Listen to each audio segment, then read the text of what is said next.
Hello, welcome back to Undying Magic. It's your host, Ty, and in today's Mad Brew, we explore Octavia Living Thesis.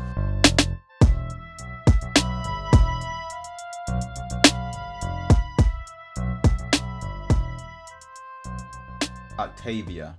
She's 8 and 2 blue for an 8/8 with ward 8. She costs 8 less, 8 generic less if you have 8 or more instants and sorceries in your graveyard. And she has a Magecraft ability which allows you to pick a target creature and give it base power and toughness 8/8 until end of turn.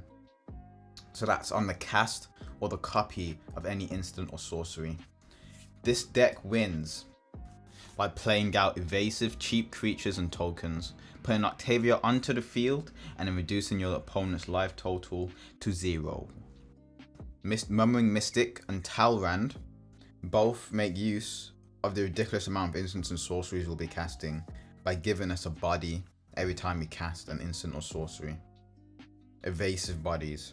They also, just by themselves, can produce enough onboard damage to take out people's life totals. Sliverblade is one of the many 1 mana value unblockable creatures you can run. I don't have loads in the list because through playtesting I found out that you don't really need loads, but you definitely want some, and board wipes is a thing that you have to consider and all that. Blighted Agent is an unblockable creature that has Infect. It's really perfect for this list, and I'm hoping in the future they maybe print more. Having more redundancy of Blighted Agent will be really powerful in this list, but any Infect creature goes really well with Octavia. We're also running things like Inkmoth Nexus in the list, which is really good. Grafted Exoskeleton gives a creature +2/+2 and Infect, and with that, on any unblockable creature, after pumping the creature with Octavia, makes it a 1-hit kill. You make it an 8/8. The Grafted Skeleton gives it +2/+2, so now you have a 10/10 unblockable Infect creature, or a 10/10 flying Infect creature, or a 10/10 whatever. It's really good.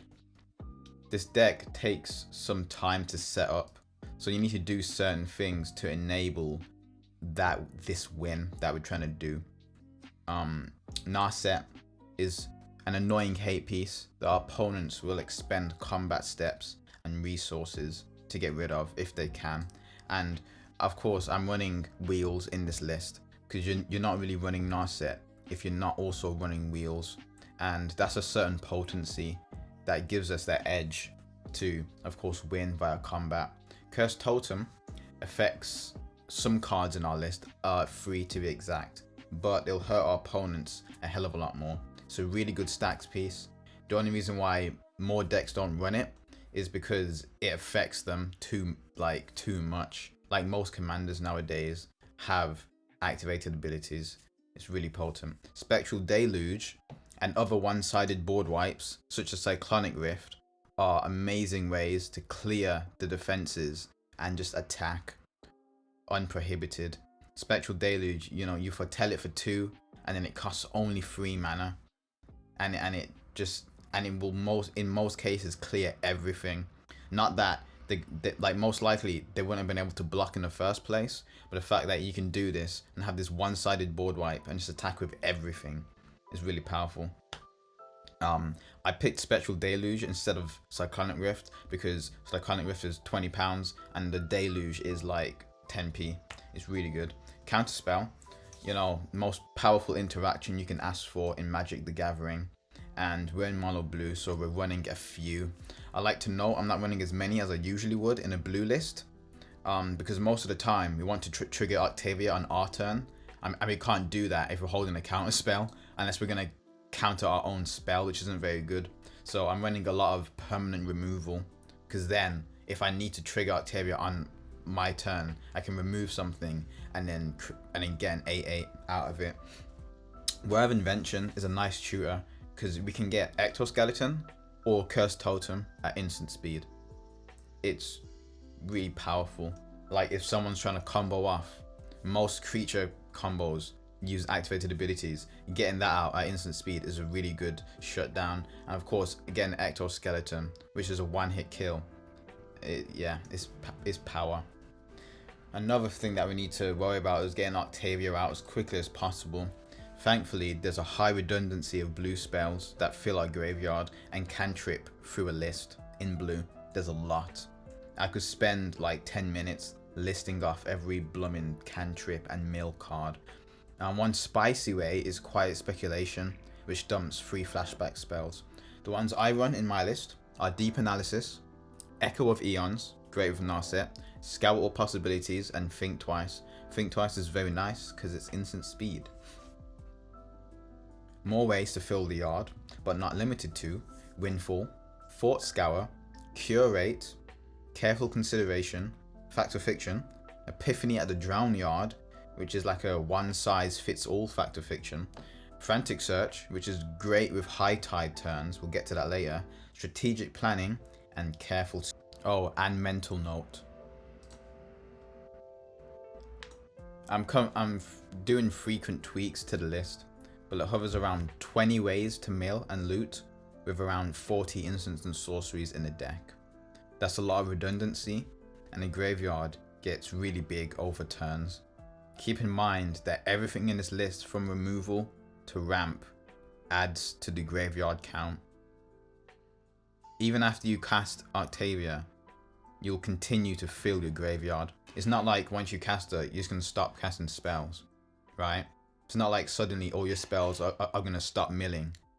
Like, you will continue to fill the graveyard even after you cast her. So it's important that we make use of that. Let's talk about the ramp. The Ranged Assistant and Millikin are really great mana dorks that mill us a card. Most of the time it being an instant or sorcery, but with how I built the deck, it doesn't, like, any card that we mill is going to be put to use. Ornithopter of Paradise is a brilliant mana dork that can then become an 8/8 flyer in the late game. High Tide is a brilliant storm card, and it just digs through. Like, if you want to make 20 Drakes with Talrand, High Tide is a way to do it. And it's even better when you play Snap and Frantic Search to just float 6 mana and then untap 3 lands to float another 6 mana. Retraced Image is a sorcery no one talks about, and it's amazing. It lets you reveal a card in your hand and pull onto the battlefield if another permanent with that same name is in play. So you turn 1, play an island, tap the island, play Retraced Image, reveal another island, and put the island into play. It's really good. It's land ramp in mono blue. Mitotic Manipulation is another card that's land ramp on a sorcery, adds to our sorcery count, ramps us. No one talks about it. It's such a good card, and they're both cheap as hell. Majority of the time you get our island off the top 7 and it comes in untapped, so it basically ends up costing 2 mana. So it's a rampant growth in blue that puts it in untapped. There's also that new blue Cabal it's in green. Okay, maybe next set. Let's talk about the card draw. Not including all the cantrips and, you know, blah blah blah. Coastal Piracy, Connaissance Mission. They give you draw of every creature that does combat damage. So all those 1/1 unblockables that are kind of useless by themselves become really good. I'm always taking these cards in and out of the list because by themselves they do nothing, and I don't really like that, but they're really good. And you can draw, you know, drawing 2-3 cards a turn, like, it's very easy with those cards. Oh, and of course Bident of Thassa is the other one that does the exact same thing. Dig Through Time. It's a waste to mill ourselves so much just to cast our commander and forget about the 20+ cards you have in the graveyard. Same with Treasure Cruise. Like, running Delve seems like a numbo in this list, but you'll realize once you actually play some games that you just, like, the whole game you'll be looting, rummaging, discarding. Like, it's honestly just a waste to have all those cards in the graveyard and not really be using them. Archmage Emeritus. Every cast of an instant or sorcery, you draw a card. It is crazy. Like, it's literally Beast Whisperer, but for instants and sorceries. And this is way more powerful than Beast Whisperer, because all the things that we're casting are usually 1 or 2 mana, and we can just chain them. And when you have a turn with this, and High Tide, and Talrand, like, you don't even need Octavia at that point. Champion of Wits is a cute, spicy way to draw a and discard 2. You obviously cast an instant in response to an ETB with Octavia out. It's cute. It's cute. I also swap this in and out of the list all the time.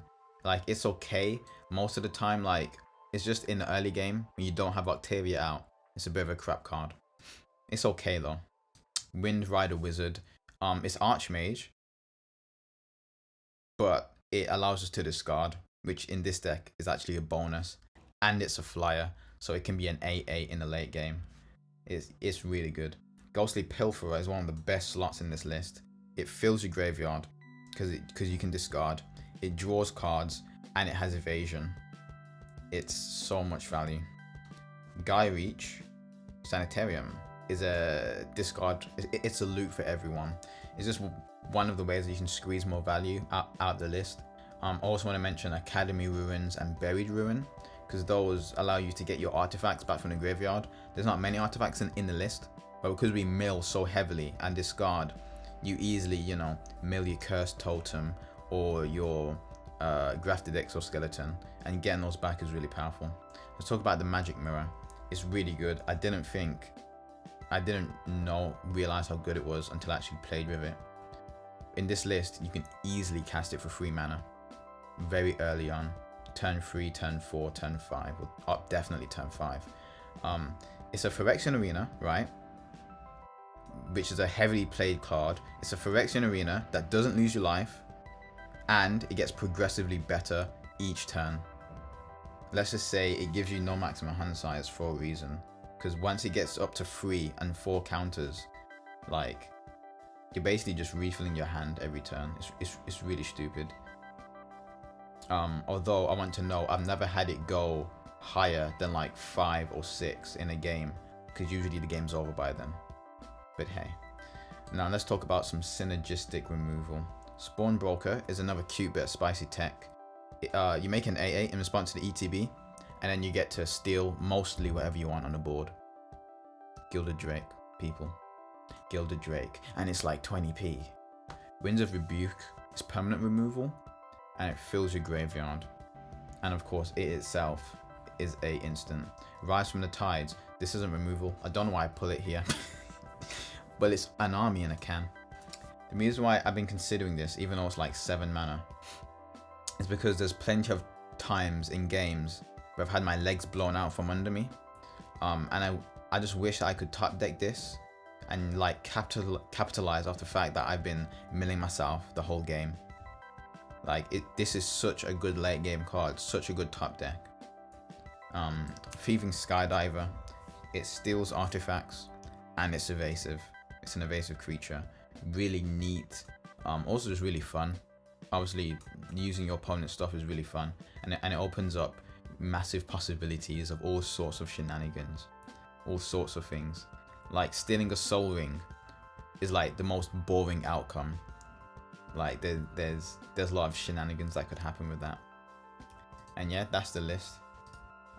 There's a lot of variance with this list because there's so much redundancy of stuff that you could literally just run every 1 mana cantrip mill card in the game and you would have enough to fill up the whole list. Like, there's a lot of redundancy, so many different choices and tweaks. I've never made so many tweaks to a deck as I have with this one. It's really fun making tokens. One of my old favorite decks was Noyandar, and this deck gives me massive Noyandar vibes. Like, I don't think it's as spicy in terms of spice because of all the land shenanigans you can do in Noyandar, but it just gives me those same vibes. And I love playing mono decks. I love attacking. I love playing control. I love countering people's stuff. I love drawing cards. I love killing people Well, that sounded I like playing aggro in a card game called Magic the Gathering. Just to be, yeah. Please like, subscribe, comment, all that stuff. Peace.